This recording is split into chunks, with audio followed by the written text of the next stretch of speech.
So we get to Pompeii. Bartolo Longo gets to Pompeii. He goes there. He's still practicing law, and he's got a countess who's a client. So he goes to Pompeii and kind of gets settled there. You know, he's become a Dominican Third Order member, and he wants to also promote the order's major confraternity. Yes. Which is, in fact, an easier way to be bound to the order and receive the graces of the Dominican order, which is kind of funny to say, like, you know, you could do this for less. You know, like here's the discount way. Yeah. I know that's kind of what it sounds like, but it's quite beautiful. By joining the Rosary Confraternity, confraternity members participate and share in the life of graces of the Dominican order. So he founds a confraternity of the Rosary, and then in the early 1870s starts repairing a church that's kind of fallen apart in Pompeii, a dilapidated church. Now, I want to pause and focus on that moment for two reasons. The first is because it's a beautiful echo of the life of Francis of Assisi. Yes. Who hears Jesus say to him, "Rebuild my church." And there's a lovely image of Francis and Dominic that comes from a dream that supposedly was had by one of the popes of their day, that Francis and Dominic were holding up the church as the church is falling down.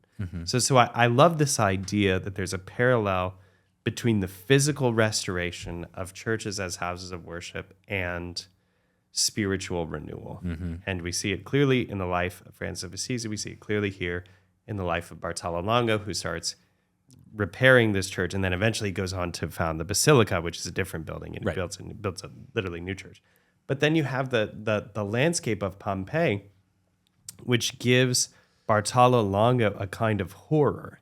And this is why the ruins, we were talking about the archaeological ruins, why they're so interesting, because you have a kind of archaeological ruin, which is this eerie sign of a place that's hollowed out, that wasn't what it was. And what Bartolo experiences in Pompeii, which is that kind of spiritual desolation, a region that's been hollowed out spiritually. So I think that's a remarkable image connected to the dilapidated church, that not only the buildings, are the buildings fallen and in need of repair, but interiorly, the interior lives of the people there, they were just spiritually bankrupt, and they were falling into all kinds of occult and spiritualist practices.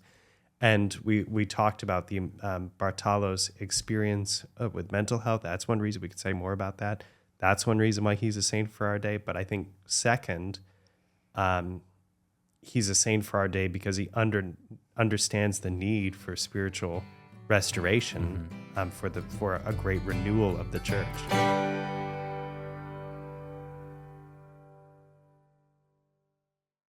Father Gregory.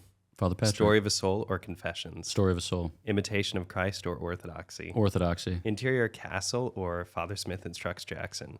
I don't think I've read either of them. The Dialogue or Introduction to the Devout Life? Oh, both? Can I take both on account of the fact that I took neither on the last one? Yeah, I think that's fine. Okay. I'll allow it. And best of all? The Bible?